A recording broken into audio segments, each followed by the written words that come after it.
ఎందుకురా అలా కొట్టావా అమ్మాయిని అంటే, లేకపోతే నాకు ఎదురు చెప్పిద్దా అంటే, ఎదురు చెప్పకపోతే నా అంత ఓర్పు మంతుడు లేడని ఇది బిల్డప్. అరే ఓర్పు బయటపడేది ఎదురు చెప్పినప్పుడే కదా. ఎదురు చెప్పకపోతే నీలో ఓర్పు అనేది ఎక్కడ బయటపడిద్ది? ఆ మనిషి ఎదురు చెప్పాలి, నువ్వు ఓర్చుకోవాలి, అప్పుడు కదా నువ్వు గొప్ప ఓర్పు మంతుడివి. ఆమె ఒక మాటనే నువ్వు లాగి 2 పీకుతివి. ఎందుకు కొట్టేవారంటే ఆ మనిషే తేడా అంట. ఖచ్చితంగా ఇది లక్షణం, జాతి లక్షణం,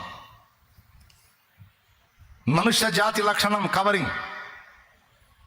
ఈ స్వభావాన్ని బట్టి, ఈ తత్వాన్ని బట్టి మనుషుల ముందే కాదు, దేవుని దగ్గరికి పోయి కూడా ఇలాంటి దరిద్రపు వైఖరే చూపిస్తారు. అది మండిద్ది దేవునికి. అర్థమవుతుందా? ఎంతమందికి అర్థమవుతుంది? మనుషుల ముందు మనం తప్పులు ఒప్పుకోవాల్సి వచ్చినప్పుడు ఖచ్చితంగా మనం సమర్థింపే చెప్పుకుంటాం. ఇలా ఎందుకు చేశావని అడిగితే ఆ పరిస్థితుల్లో అలా చేయాల్సి వచ్చిందంట.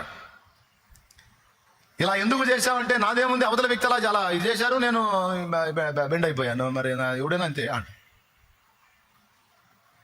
ఏ కాడికి కవరింగ్ లేదప్ప. యథార్థంగా దేవుని ముందు పోయి నేనే బుద్ధి తక్కువనాయా, నేనే బుద్ధి తక్కువదాన్ని, నా బుద్ధి గట్టి తిని పని చేశాను, నా పాపమే, ఇది నా తప్పే, స్వయంకృతాపరాధమే, ఇందులో ఎవరు దోషులు కాదు, ఎవరు నేరస్తులు కాదు, నా తప్పే ప్రభు అని ఒప్పుకునే బుద్ధి గల వాళ్ళు ఎంతమంది ఉన్నారు?